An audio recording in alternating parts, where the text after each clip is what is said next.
Good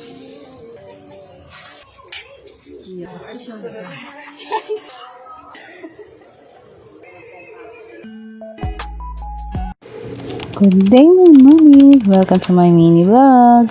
Ito nga po ang ganap namin ngayong araw. Dahil nga po walang pasok si Papa ngayong araw, ito nga po yung ganap namin. Siya nga po ang magluluto ng aming tanghalian. Ngayong tanghali nga po ang lulutuin ni Papa hotdog, tsaka itlog at pansit kanto na may repolyo. Kanina nga po nag-iisip kami ni Papa kung anong mas madaling lutuin na ulam para makakain na kami agad kasi pang umagahan at tanghalian ay sinasabay na namin sa pagkain. Parehas na namin naisip yung pansit kanto na may repolyo, tsaka itlog at hotdog. Dahil daw day off niya, siya na lang daw po magluluto para naman daw makapagpahinga ako. Kasi kahit man lang sa day off niya ay mapaglutuan niya ako ng ulam. Ito nga po habang nagluluto siya, ito magkukulitan muna kami. Siyempre, samahan natin muna ng kwentuhan para mas masayang araw.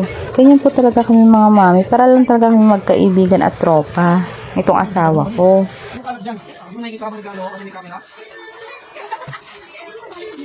O, diba? Ang daldal naming dalawa.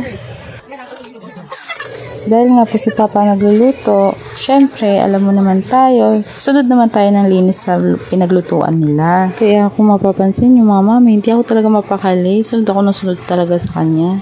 Kasi nga mga mami, pag ako nagluluto, pag may basura, diretso agad sa basurahan. Ito nga pag yung mga asawa talaga natin magluluto, ikinakalat pa yung mga basura dito sa lababo. Kaya talaga pag sila nagluluto, sobrang kalat. Kaya sabi niya, doon muna daw ako kasi siya daw nagbablog. Ang sabi ko, pasali naman ako. Ayan na nga po mga mami, luto na yung pansit kanto na may repolyo. Ayan, tuwang-tuwa si Papa kasi tinanong ko kung anong tawag sa niluto niya. Wag na daw.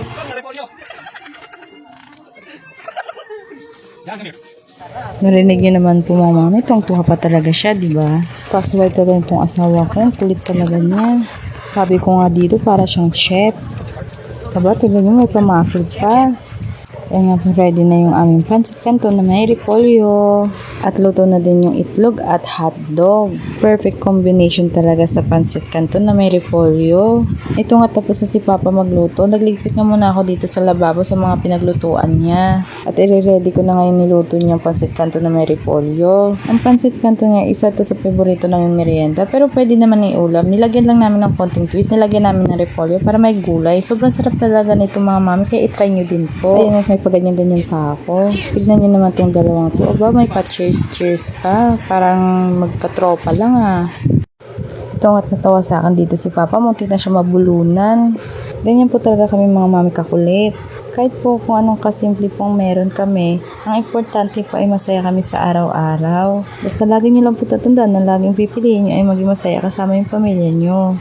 At gumawa kayo ng mga magandang memories na kasama kayo. At yan nga lang po, maraming salamat. Thank you for watching.